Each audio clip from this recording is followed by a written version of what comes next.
Sir ഒരു simple ചോദ്യം ചോദിക്കട്ടെ, കുട്ടികളെ ജനിപ്പിക്കാൻ വേണ്ടി മാത്രമാണോ സെക്സ് ചെയ്യുന്നത്? പക്ഷെ നമ്മുടെ ലൈംഗികത എന്ന് പറയുന്നത് കുറെ കൂടെ സങ്കീർണമായിട്ടുള്ള കാര്യങ്ങൾ.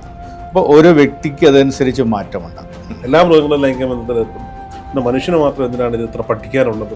സ്വാഭാവികമായിട്ടും അവൻ ജനിക്കുമ്പോൾ തന്നെ അല്ലെങ്കിൽ ആ ഒരു പ്രായം എത്തുമ്പോൾ തന്നെ ആഹാരം കഴിക്കുന്നത് പോലെ അതിൽ കിട്ടുന്ന സംതൃപ്തി പോലെ ലൈംഗിക സംതൃപ്തിയും ഒരാളുടെ ഒരു ബേസിക് നീഡാണ്. അപ്പോൾ ആ ബേസിക് നീഡ് ഫുൾഫിൽ ചെയ്യാതിരിക്കുമ്പോഴത്തേക്കും പലപ്പോഴും 10ാം ക്ലാസ്സിലും 9ാം ക്ലാസ്സിലും ഒക്കെ തമ്മിലുള്ള സോക്കോൾഡ് കൺസെൻഷ്വൽ ഒരു പ്രത്യുൽപാദനം അല്ലെങ്കിൽ പ്രഗ്നന്റ് ആകാനായിട്ടുള്ള ശരീര അതിന് തയ്യാറായിട്ടില്ല എന്നുള്ളത് വെച്ചിട്ടാണ് നമ്മൾ ആ പണ്ട് കാലങ്ങളിൽ വയസ്സ് നിശ്ചയിച്ചത്. അപ്പോൾ ആ സാഹചര്യം മാറി. ഇത് ഈ പറഞ്ഞ ഒരു സെക്ഷൽ റൈറ്റ്സ് നമ്മൾ ഒരാളുടെ ഇവിടുത്തെ കൾച്ചറൽ വാല്യൂസ് ബാക്കിയുള്ള എല്ലാം ഉൾക്കൊണ്ടുകൊണ്ട് ഒരു പ്രായം പുതുക്കി നിശ്ചയിക്കേണ്ട സമയം അതിക്രമിച്ചിരിക്കുന്നു. ഓക്കെ, നമസ്കാരം. അബാക് മീഡിയയിലേക്ക് സ്വാഗതം. അബാക് മീഡിയയിൽ ഇന്നത്തെ പ്രശസ്ത സെക്സോളജിസ്റ്റായ ഡോക്ടർ എ ചക്രവർത്തിയാണ്. സാർ നമസ്കാരം. ഡോക്ടർ, ഈ ഇന്നത്തെ കാലത്ത് ഇൻ്റർനെറ്റിൻ്റെയൊക്കെ വരവോടുകൂടി അല്ലെങ്കിൽ സോഷ്യൽ മീഡിയയുടെയൊക്കെ വരവോടുകൂടി ഈ ലൈംഗികപരമായ സംശയങ്ങൾക്കൊക്കെ നിവാരണം ലഭിക്കുന്ന ഒരുപാട് മാർഗങ്ങളുണ്ട്. എങ്കിലും ഇതൊക്കെ ചോദിക്കുന്നതും പറയുന്നതും ഒക്കെ ഇപ്പോഴും തെറ്റായി കാണുന്ന കുറേ ആളുകൾ ഇപ്പോഴും നമുക്കിടയിൽ ജീവിച്ചിരിക്കുന്നുണ്ട് എന്നാണ്. അപ്പോൾ സ്വാഭാവികമായിട്ട് നമ്മുടെ പ്രേക്ഷകർക്ക് വേണ്ടി ഇൻഫോർമേറ്റീവായിട്ടുള്ള ഒരു സെഷനാണ് അങ്ങനെ നിന്ന് നമ്മൾ പ്രതീക്ഷിക്കുന്നത്. സെക്സ്, ലൈംഗികത എന്ന് പറയുന്നത് ഒരു മനുഷ്യനെ സംബന്ധിച്ചിടത്തോളം വായു പോലെ, ജലം പോലെ, ആഹാരം പോലെ ആവശ്യകതയുള്ള ഒന്നാണ് എന്ന് നമ്മൾ കേട്ടിട്ടുണ്ട്. അതിൽ തന്നെ ഈ ഒരു സെക്സോളജിസ്റ്റിൻ്റെ പ്രാധാന്യം, അതായത് ഒരു രണ്ട് വ്യക്തികൾ വിവാഹത്തിലേക്ക് കടക്കാൻ പോവുകയാണ്. സ്വാഭാവികമായും ഒരു സെക്സോളജിസ്റ്റിനെ കൺസൾട്ട് ചെയ്യണമെങ്കിൽ വിവാഹത്തിന് മുമ്പ് ഒരാളെ കാണണമോ വിവാഹത്തിന് ശേഷം കാണണമോ? അതെ. അപ്പോൾ ഇപ്പം ഞങ്ങൾ പറഞ്ഞതിൽ വളരെ പ്രധാനപ്പെട്ട ഒരു ഘടകമാണ് നമ്മുടെ പ്രശ്നം എന്ന് വെച്ച് കഴിഞ്ഞാൽ നമ്മുടെ സമൂഹത്തിൽ ഇപ്പോഴും ലൈംഗികത വിദ്യാഭ്യാസമില്ല. അപ്പോൾ ആ ലൈംഗിക വിദ്യാഭ്യാസത്തിൻ്റെ ശാസ്ത്രീയപരമായിട്ടുള്ള ഒരു കാര്യങ്ങളും ഒരിടത്തും ആരും പഠിപ്പിക്കുന്നില്ല, പറഞ്ഞു കൊടുക്കുന്നുമില്ല.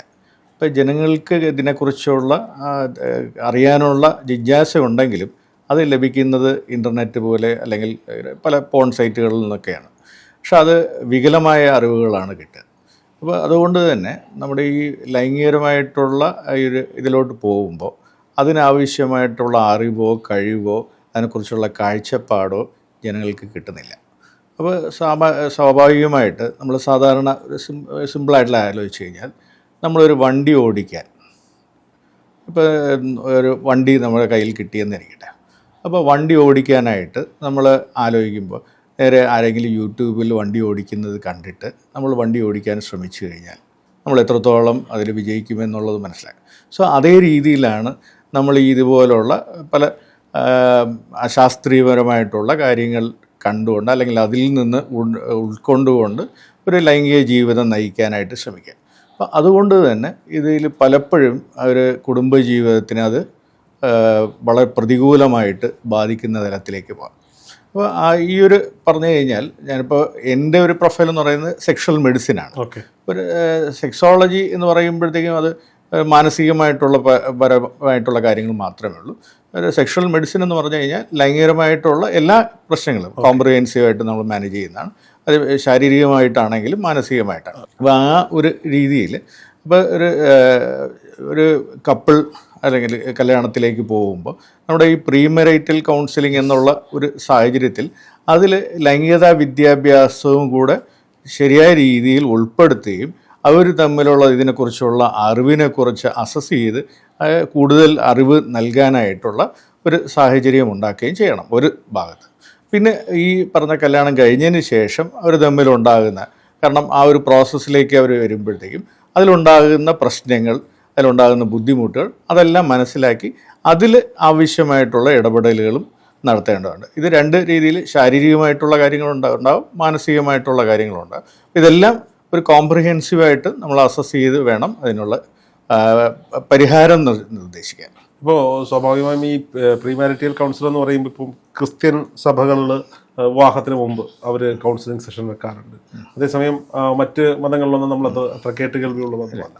അപ്പോൾ സ്വാഭാവികമായിട്ടും ഇപ്പോൾ വിവാഹം എന്ന് പറയുമ്പോൾ അറേഞ്ച് മാരേജ് എന്ന് പറയുമ്പോൾ അതിൽ മതങ്ങൾ, ജാതി സംഘടനകളുടെയൊക്കെ ഒരു പ്രാധാന്യം വലുതാണ്. ഇവരുടെയൊക്കെ നേതൃത്വത്തിൽ ഈ പ്രീ മാരിറ്റൽ കൗൺസിലുകൾ ചെയ്യേണ്ടത് വളരെ ആവശ്യമുള്ള ഒന്നല്ലേ? അനിവാര്യമാണ്.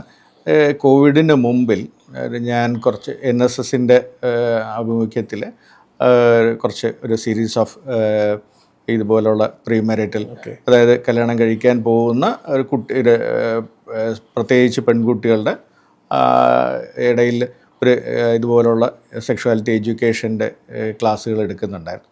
അപ്പോൾ അത് എല്ലാ രീതിയിലും എല്ലാ സമൂഹത്തിൽ ഈ പറഞ്ഞ കല്യാണം കഴിക്കാൻ പോകുന്നവരാണെങ്കിൽ ശരി, കല്യാണം കഴിച്ചവരാണെങ്കിൽ ശരി, ഇതിനെക്കുറിച്ചുള്ള അവയർനെസ് ക്ലാസ്സുകൾ അനിവാര്യമായിട്ടുള്ള ഒരു കാര്യം തന്നെയാണ്. സാർ, ഒരു സിമ്പിൾ ചോദ്യം ചോദിക്കട്ടെ, കുട്ടികളെ ജനിപ്പിക്കാൻ വേണ്ടി മാത്രമാണോ സെക്സ് ചെയ്യേണ്ടത്? അതെ. സോ ഇതാണ് ഏറ്റവും പ്രധാനപ്പെട്ട ഒരു സമൂഹം കരുതുന്ന വ്യത്യാസം. കാരണം ഇതിൽ ഈ പറഞ്ഞ റീപ്രൊഡക്റ്റീവ് ഹെൽത്തും സെക്ഷൽ ഹെൽത്തുമുണ്ട്. ഇത് രണ്ടും സമൂഹം ഒന്നായിട്ടാണ് കാണുക. ഓക്കെ. അപ്പോൾ ഈ ഒരു പ്രോസസ്സ് അല്ലെങ്കിൽ ഇതിനെ നമ്മൾ ആ ഒരു കുട്ടികളെ ജനിപ്പിക്കാൻ വേണ്ടി മാത്രം എന്നുള്ള രീതിയിലാണ് സമൂഹം കൂടുതലായിട്ട് കാണുന്നത്. അത് റീപ്രൊഡക്റ്റീവ് ഹെൽത്ത് എന്ന് പറയുന്ന ഒരാളുടെ സാധാരണ ഒരു കപ്പിളിനെ നോക്കിക്കഴിഞ്ഞാൽ ജീവിതത്തിൽ 2 or 3 മാക്സിമം ഒരു 5 വരെ നമ്മൾ ഈ ഒരു കാലഘട്ടത്തിൽ ഉണ്ടാകാമെന്നിരിക്കും.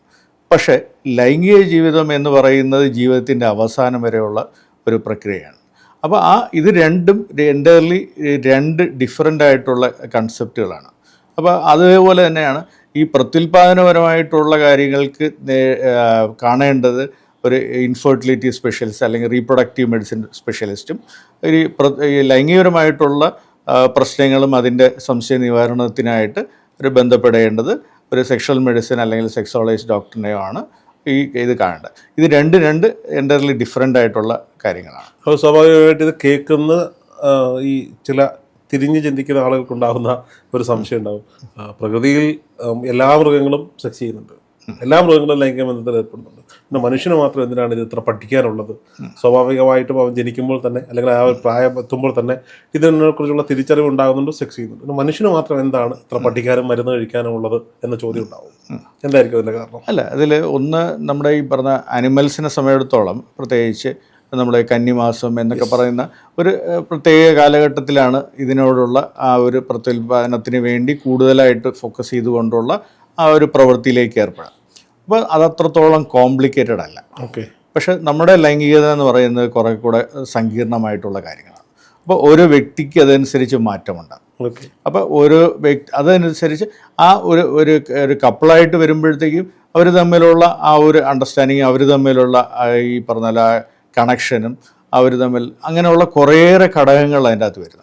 ഈ പ്രത്യുൽപാദനത്തിന് വേണ്ടി ഈ പറഞ്ഞ പോലെ സെക്സ് ഇന്നത്തെ കാലഘട്ടത്തിൽ അതിന് അനിവാര്യമില്ല. ഇപ്പം അസിസ്റ്റഡ് ആയിട്ടുള്ള മെത്തേഡ്സ് ഉണ്ട്. ഒരു ശുക്ലം കളക്ട് ചെയ്ത് യോനിക്കകത്ത് നിക്ഷേപിച്ച് കഴിഞ്ഞാൽ പ്രത്യുൽപാദനം നടക്കും.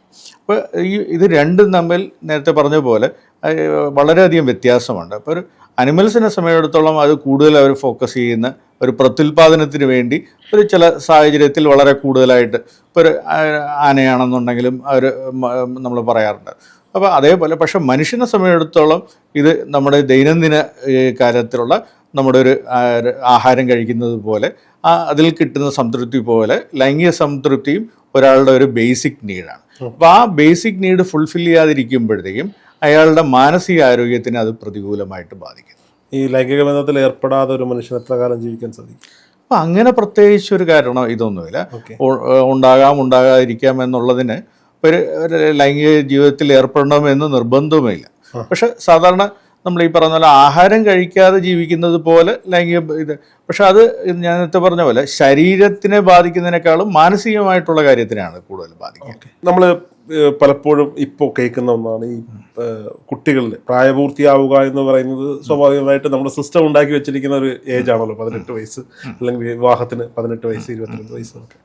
പക്ഷേ ഇന്നത്തെ ഒരു ലൈഫ് സ്റ്റൈൽ, ആഹാര രീതി, കാര്യങ്ങളൊക്കെ കൊണ്ട് തന്നെ കുട്ടികൾക്ക് നേരത്തെ തന്നെ പ്രായപൂർത്തിയാവുക, മെൻസസ് ആവുക പെൺകുട്ടികളാണെങ്കിൽ, പിന്നെ ഇവർക്ക് ഈ ഇൻ്റർനെറ്റിൻ്റെ സഹായത്തോടെയൊക്കെ കിട്ടുന്ന വിപുലമായ അറിവുകൾ, ഇതിനോടുള്ള ആസക്തി.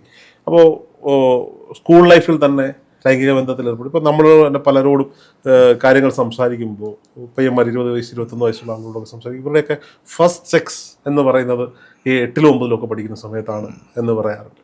ഓക്കെ, ഇപ്പോഴത്തെ ജെൻസി കുട്ടികൾ എന്ന് പറയുന്ന അവർക്കിടയിൽ ചിലരുടെ കാര്യമാണ് ഞാൻ പറയുന്നത്.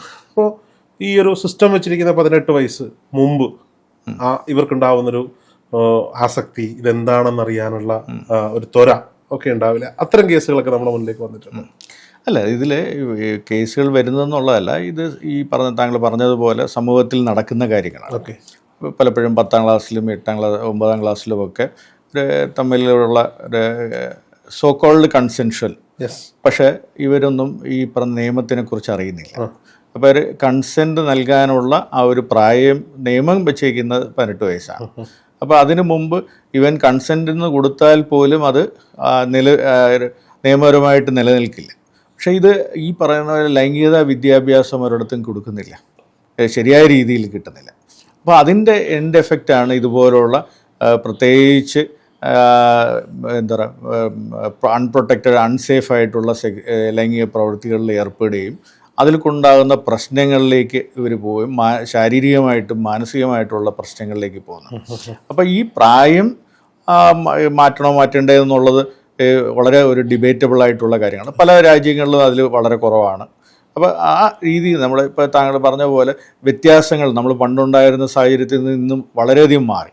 കാരണം നേരത്തെ നമുക്ക് കൂടുതൽ ഇതിനെക്കുറിച്ചുള്ള എക്സ്പോഷർ കിട്ടുന്നു, രണ്ടുപേർ തമ്മിൽ ഇടപഴകാനുള്ള അവസരങ്ങൾ വളരെ കൂടുന്നു.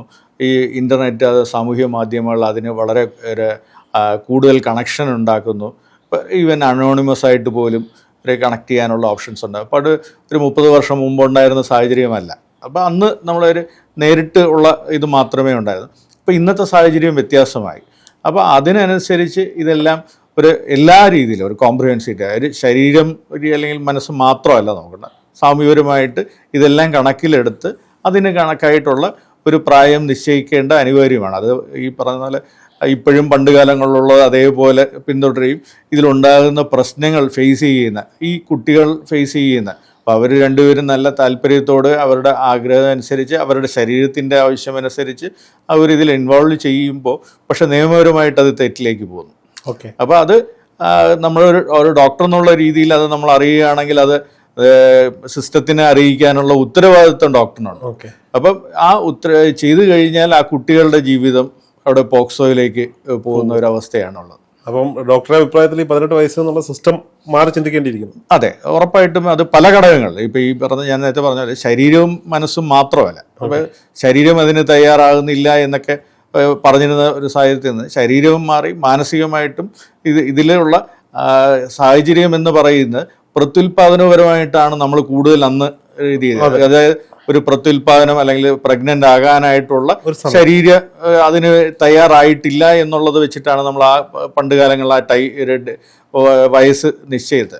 അപ്പോൾ ആ സാഹചര്യം മാറി. ഇത് ഈ പറഞ്ഞ ഒരു സെക്ഷൽ റൈറ്റ്സ് നമ്മൾ ഒരാളുടെ, അതായത് പ്രഗ്നൻ്റ് ആകണോ വേണ്ടോ, സേഫായിട്ടുള്ള സന്തോഷകരമായിട്ടുള്ള ഒരു ലൈംഗിക ജീവിതം നയിക്കാൻ ഒരു വ്യക്തിയെ എംപവർ ചെയ്യുന്ന അതിനുള്ള സാഹചര്യം ഒരുക്കുക എന്നുള്ളത് സിസ്റ്റത്തിൻ്റെ ഒരു ബാധ്യതയാണ് അല്ലെങ്കിൽ ഒരു ഉത്തരവാദിത്വമാണ്. പക്ഷെ ആ രീതിയിൽ അതിനനുസരിച്ച് നമ്മൾ ഇവിടുത്തെ കൾച്ചറൽ വാല്യൂസും ബാക്കിയുള്ള എല്ലാം ഉൾക്കൊണ്ടുകൊണ്ട് ഒരു പ്രായം പുതുക്കി നിശ്ചയിക്കേണ്ട സമയം അതിക്രമിച്ചിരിക്കുന്നു. ഓക്കെ.